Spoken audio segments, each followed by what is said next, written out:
السلام علیکم ورحمۃ اللہ۔ یہ نیٹ پریتی paper M C Qs question ہے جو پریویس پیپر سے لیا گیا ہے۔ یہ طلبہ کی آسانی کے لیے، جو طلبہ تیاری کر رہے ہیں، پریپریشن میں لگے ہوئے ہیں، ان کے لیے آسانی ہے۔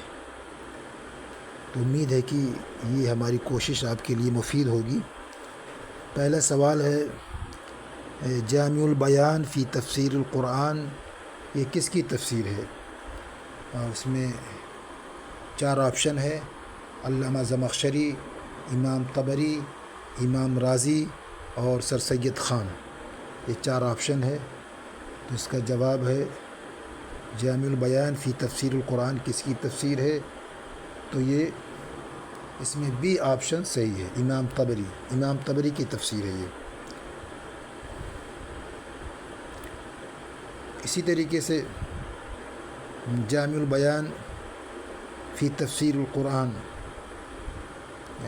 اس کا جو پورا نام ہے جامع البیان عن تأویل آیات القرآن، جامع البیان عن تأویل آیات القرآن، یہ اس کا پورا نام ہے۔ اور ایک ہے تفسیر کشاف۔ تو ایک سوال یہ ہے تفسیر کشاف کس کی ہے؟ یہی 4 آپشن آ جائے: علامہ زمخشری، امام رازی، امام طبری، سر سید خان۔ تو تفسیر کشاف کے لیے جو آپشن ہوگا وہ اے آپشن صحیح ہوگا، علامہ زمخشری۔ تفسیر کشاف علامہ زمخشری کی لکھی ہوئی ہے، جن کا نام ہے محمود بن عمر یہ ہے۔ اور اسی طریقے سے ایک تفسیر ہے تفسیر کبیر، جس کا دوسرا نام ہے، تفسیر کبیر کا دوسرا نام ہے مفاتیح الغیب۔ یہ کس کی لکھی ہوئی ہے، کس کی تفسیر ہے؟ تو انہی 4 آپشن میں آپ سی آپشن امام رازی کی تفسیر کبیر یا مفاتیح الغیب لکھی ہوئی ہے۔ اسی طرح سوال آ جائے تفسیر القرآن کس کی لکھی ہوئی ہے، صرف تفسیر القرآن نام آ جائے، تو ان 4 آپشن میں ڈی آپشن صحیح ہے، سر سید احمد خان کی تفسیر القرآن ہے۔ امام طبری کا پورا نام ہے ابو جعفر محمد بن جریر طبری، ابو جعفر محمد بن جریر طبری۔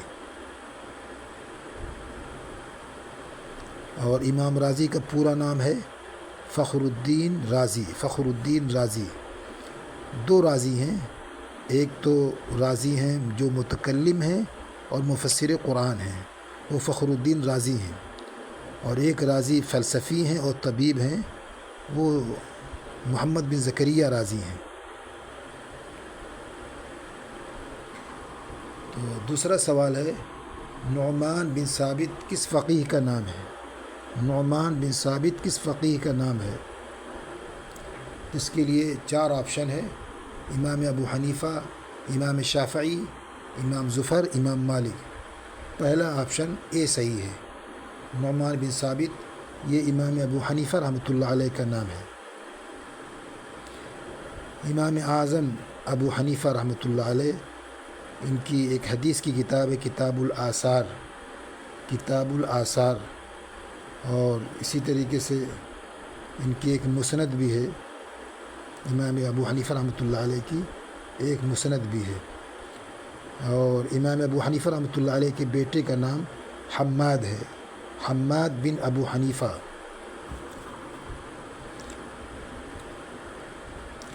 اسی طرح اگر سوال آ جائے کہ ان 4 ائمہ میں کس کے نسب میں ایک مشہور صحابی ہیں، صحابی شافع بن سائب،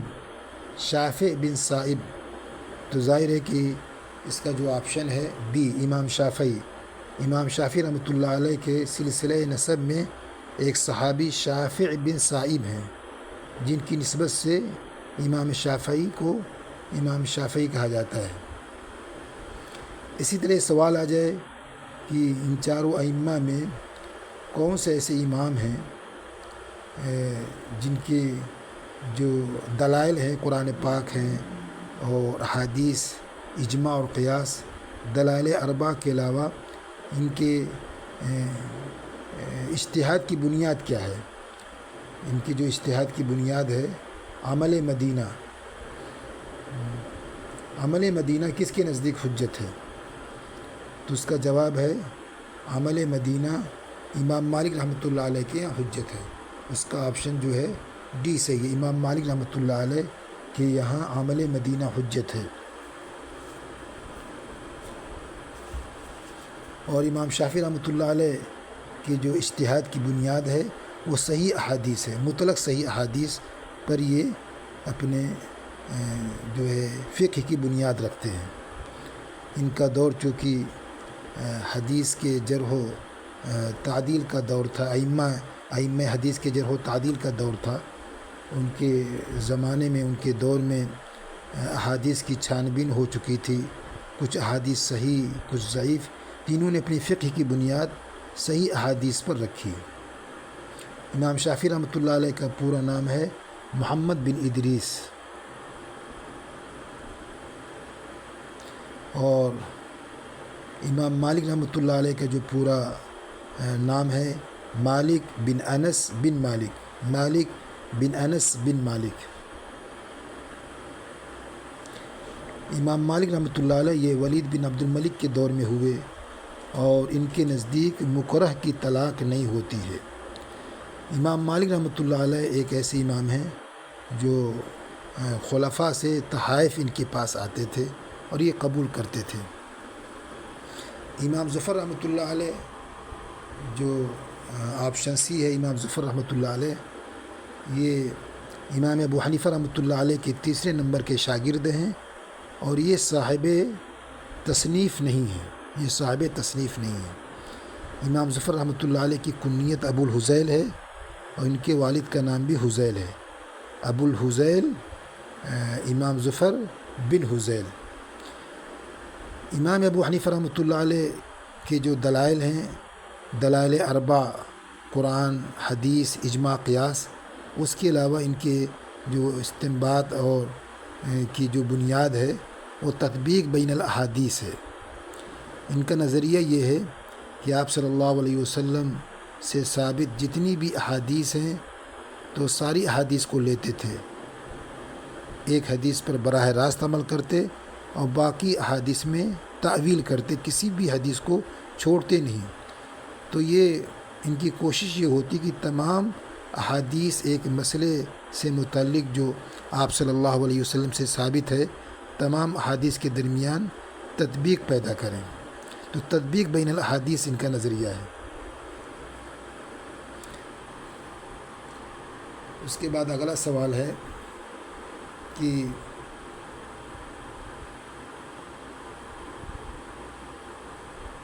ان صحابی رسول کا نام کیا ہے جن کی وصیت ہے. یہ تیسرا سوال ہے کس جنگ کے بعد قرآن کریم کی جمع و تدوین کا کام شروع ہوا؟ کس جنگ کے بعد قرآن کریم کی جمع و تدوین کا کام شروع ہوا؟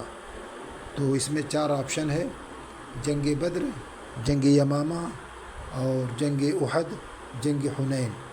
دوسرا آپشن صحیح ہے، جنگ یمامہ. جنگ یمامہ کے بعد قرآن کریم کی جمع و تدوین کا کام شروع ہوا. اسی طرح یہ سوال آ جائے کہ یوم فرقان کس جنگ کو کہا جاتا ہے؟ تو ظاہر ہے کہ پہلا آپشن صحیح ہے، جنگ بدر. اے، یوم فرقان جنگ بدر کو کہا جاتا ہے. اور یہ سوال آ جائے کہ چاروں جنگوں میں کون سی جنگ ہے جس کے قائد عمرو بن ہشام تھے؟ تو وہ جنگ بدر ہے. جنگ بدر کا قائد ابو جہل تھا، اور ابو جہل کا نام عمرو بن ہشام ہے. تو ایک جنگ ہے جنگ بدر، اور جنگ احد جو سی ہے جنگ احد. اس جنگ میں حضرت حمزہ رضی اللہ تعالیٰ عنہ کا کلیجہ ہندہ نے چبانا چاہا لیکن وہ چبا نہیں پائی. اور جنگ احد ایک ایسی جنگ ہے کہ حضرت عباس رضی اللہ تعالیٰ عنہ نے کفار کی سازش سے آپ صلی اللہ علیہ وسلم کو پہلے ہی آگاہ کیا تھا کہ جنگ احد ایک جنگ ہونے والی ہے اور کفار سازش کرنے والے ہیں، تو اس جنگ سے پہلے کفار کی سازش سے حضرت عباس رضی اللہ تعالیٰ عنہ نے آپ صلی اللہ علیہ وسلم کو آگاہ فرما دیا تھا۔ اس وقت وہ مکے ہی میں تشریف فرما تھے۔ اور ایک جنگ ہے جنگ حنین، اس کا دوسرا نام جنگ حوازن ہے، جو مکہ اور طائف کے درمیان ہے۔ مکہ اور طائف کے درمیان ایک جگہ حنین ہے، اور اس جگہ یہ جنگ لڑی گئی، اس لیے اس کا نام جنگ حنین ہے۔ اور چونکہ قبیلہ حوازن سے یہ جنگ لڑی گئی، اس لیے اس جنگ کو جنگ حوازن بھی کہا جاتا ہے۔ جنگ یمامہ، یہ یمامہ کے مقام پر لڑی گئی، اس لیے اس کا نام جنگ یمامہ ہے۔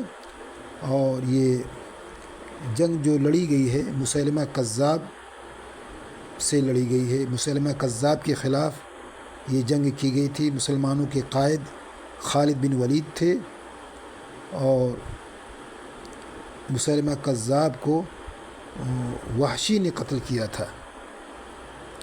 جس وحشی نے حضرت حمزہ رضی اللہ تعالیٰ عنہ کو شہید کیا تھا، اسی وحشی نے مسیلمہ کذاب کو قتل کیا۔ ایک سوال ہے، ان صحابی رسول کا نام کیا ہے جن کی وصیت کے مطابق انہیں ان کی وفات کے بعد قسطنطنیہ کے دیواروں کے نیچے دفنایا گیا؟ 4 آپشن ہے: ابو موسیٰ اشعری، عبداللہ بن عباس، عبداللہ بن مسعود، ابو ایوب انصاری۔ تو اس میں چوتھا آپشن ابو ایوب انصاری یہ صحیح ہے۔ ابو ایوب انصاری کی وصیت کے مطابق ان کی وفات کے بعد قسطنطنیہ کے دیواروں کے نیچے انہیں دفنایا گیا۔ ابو موسیٰ اشعری رضی اللہ تعالیٰ عنہ، ان کا اصل نام عبداللہ بن قیس ہے۔ یہ امیر معاویہ کے بالمقابل انہوں نے ثالث کا کردار ادا کیا تھا۔ امیر معاویہ رضی اللہ تعالیٰ عنہ کے مقابلے میں انہوں نے ثالث کا کردار ادا کیا تھا حضرت علی رضی اللہ تعالیٰ عنہ کی جانب سے، اور امیر معاویہ کی جانب سے عمرو بن عاص رضی اللہ تعالیٰ عنہ تھے۔ اور عبداللہ بن مسعود رضی اللہ تعالیٰ عنہ یہ عقبہ بن ابی معیط کی بکریاں چراتے تھے چند قیرات کی بنیاد پر۔ اور عبداللہ بن مسعود رضی اللہ تعالیٰ عنہ وہ صحابی ہیں جنہوں نے ابو جہل کی گردن کاٹی تھی، اور انہوں نے ہی عبداللہ بن مسعود رضی اللہ تعالیٰ عنہ نے ابو ذر رضی اللہ تعالیٰ عنہ کی نماز جنازہ پڑھائی تھی۔ عبداللہ بن عباس رضی اللہ تعالیٰ عنہ یہ ان کو حبر الامہ کہا جاتا ہے، یعنی امت کے عالم۔ ان کی کنیت ابو العباس ہے۔ یہ شعب ابی طالب میں، جس میں آپ صلی اللہ علیہ وسلم کو پورے خاندان کے ساتھ محصور کر دیا گیا تھا اور گھیرا بندی کر دی گئی تھی، اسی میں آپ کی پیدائش ہوئی، حضرت عبداللہ بن عباس کی۔ حضرت میمونہ عبداللہ بن عباس کی خالہ تھیں۔ عبداللہ بن عباس کے بارے میں آپ صلی اللہ علیہ وسلم نے یہ دعا فرمائی: اللہم فقہہ فی الدین وعلمہ التأویل، اے اللہ ان کو دین کا فہم عطا فرما اور ان کو قرآن پاک کی تفسیر کا علم عطا فرما۔ عبداللہ بن عباس رضی اللہ تعالیٰ عنہ۔ اس کے بعد سوال ہے، علوم و فنون کی تدوین کا آغاز کس کے عہد میں ہوا؟ 4 آپشن ہے: عہد بنو امیہ، عہد عثمانیہ، عہد رسالت، عہد بنو عباسیہ۔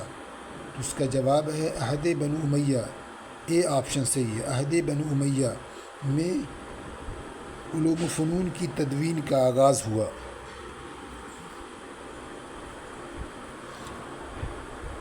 یہ بنو امیہ کے زمانے میں ان کا جو دارالخلافہ تھا وہ دمشق تھا۔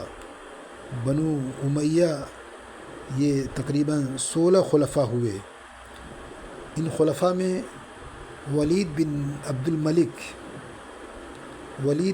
الملک وہ شفا خانے کا موجد ہے، اس نے شفا خانہ بنوایا تھا، عرب کا پہلا شخص ہے جس نے شفا خانہ بنوایا. یہی عرب کا پہلا شخص ہے جس نے جذامی کا شفا خانہ بنوایا تھا، جذامی کے لیے شفا خانہ بنوایا. بنی امیہ کا آخری جو خلیفہ تھا وہ مروان دوم ہے،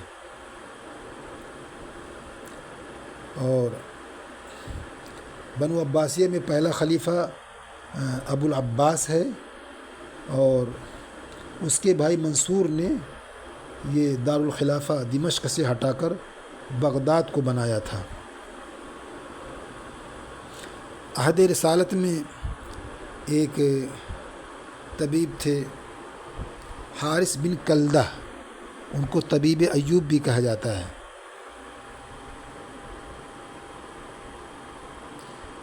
اس کے بعد سوال ہے حاکم مروزی شہید کی کتاب الکافی کی شرح کا نام کیا ہے؟ 4 آپشن ہے: المبسوط اے، اور بی آپشن ہے مختصر القدوری، اور تحفۃ الفقہاء سی آپشن ہے، اور فتح القدیر یہ ڈی ہے. تو پہلا صحیح ہے اے، حاکم مروزی شہید کی کتاب الکافی کی شرح کا نام المبسوط ہے. یہ المبسوط امام سرخسی کی ہے. ایک امام محمد رحمۃ اللہ علیہ نے بھی مبسوط لکھی ہے، وہ الگ ہے، اور ایک مبسوط امام سرخسی کی ہے، وہ دوسری ہے. یہ کافی کی شرح ہے.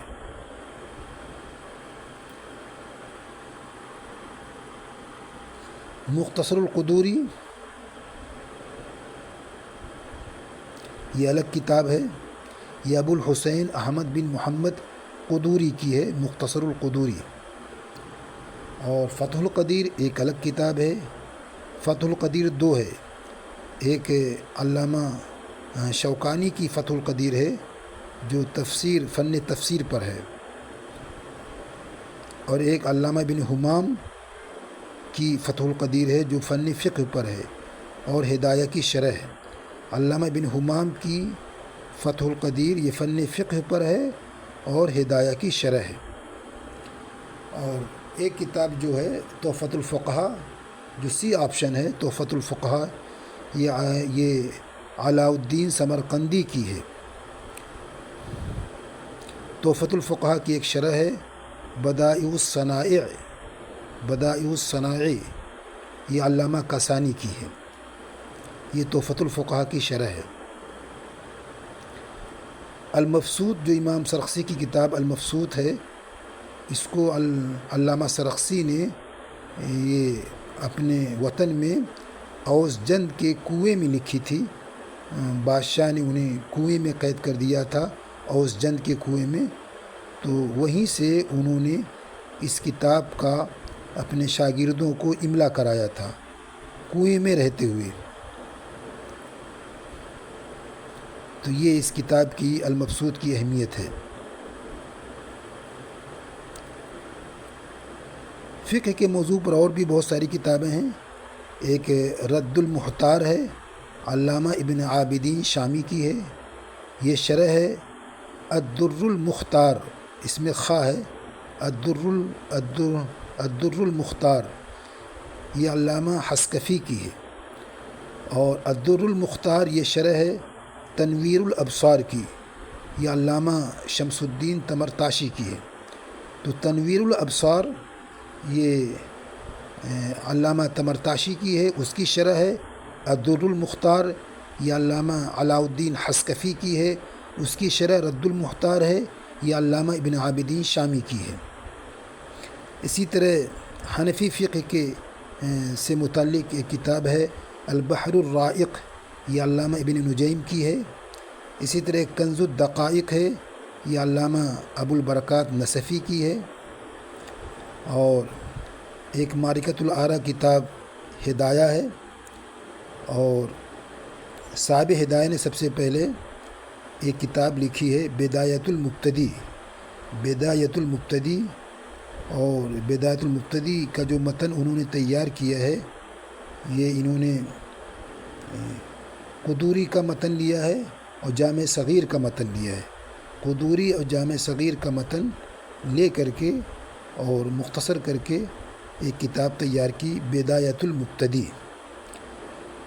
پھر اس کے بعد اس کتاب کی شرح لکھی کفایۃ المنتہی کے نام سے، کفایۃ المنتہی، جو بہت ہی طویل اور ضخیم ہو گئی۔ انہوں نے اس کی طوالت کو دیکھتے ہوئے اور ضخامت کو دیکھتے ہوئے پھر اس کا خلاصہ کیا، اس کا اختصار کیا ہدایہ کے نام سے۔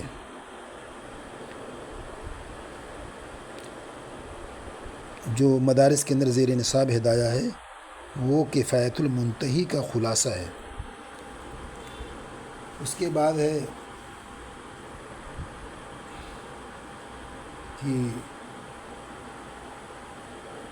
India Wins Freedom, India Wins Freedom یہ کس کی تصنیف ہے؟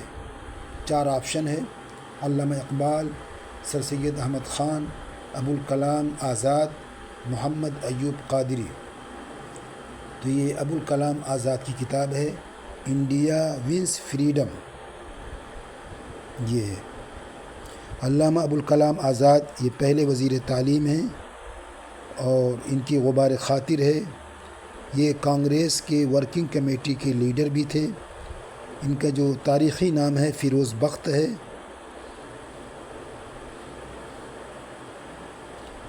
راجندر پرساد کی ایک کتاب ہے انڈیا ڈیوائیڈڈ، انڈیا ڈیوائیڈڈ، یہ راجندر پرساد کی کتاب ہے۔ گاندھی جی کی ایک کتاب ہے my experiment with the truth, my experiment with the truth, یہ گاندھی جی کی کتاب ہے۔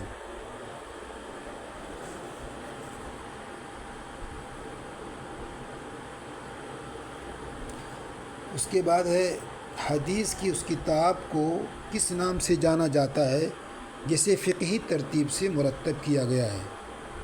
ظاہر ہے اس میں جو آپشن ہے مسند، سنن، غریب، معجم۔ مسند، سنن، غریب، معجم، تو بی آپشن سنن صحیح ہے۔ معجم کہتے ہیں جس میں مصنف شیوخ کی ترتیب پر احادیث لکھے، جس کتاب کو لکھنے والا اپنے شیوخ کی ترتیب پر احادیث کو مرتب کرے لکھے، اس کتاب کو معجم کہا جاتا ہے۔ مسند اس کتاب کو کہتے ہیں جن میں احادیث صحابہ کی ترتیب پر جمع کی جائے، اس کتاب کو مسند کہا جاتا ہے۔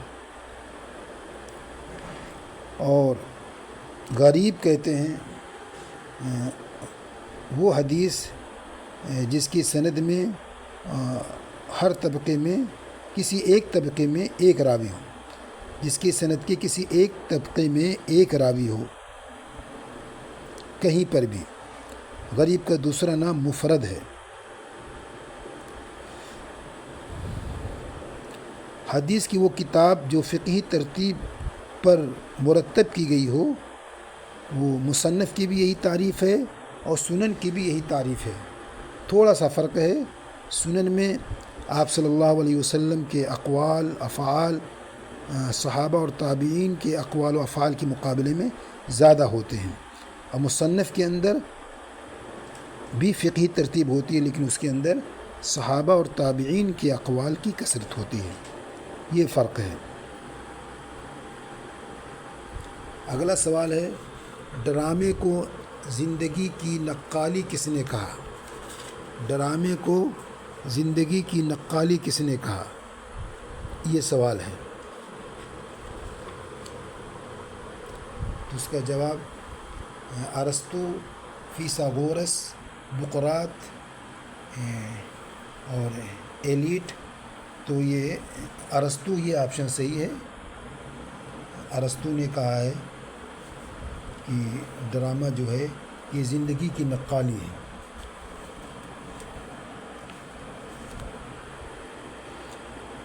اسی طرح ایک سوال یہ ہے کہ کس نے ڈرامے کے اجزاء ترکیبی میں 6 چیزیں ضروری قرار دیں؟ کس نے ڈرامے کے اجزاء ترکیبی میں 6 چیزیں ضروری قرار دیں؟ تو اس میں بھی ارسطو کا نام ہے۔ ڈرامہ یہ یونانی لفظ ہے۔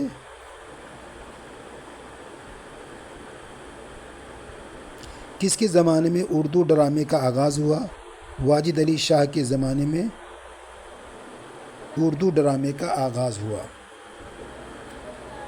اندر سبھا کس کے زمانے میں لکھی گئی؟ واجد علی شاہ کے زمانے میں اندر سبھا لکھی گئی۔ اندر سبھا یہ کس کا ڈرامہ ہے؟ امانت۔ یہ اندر سبھا یہ امانت کا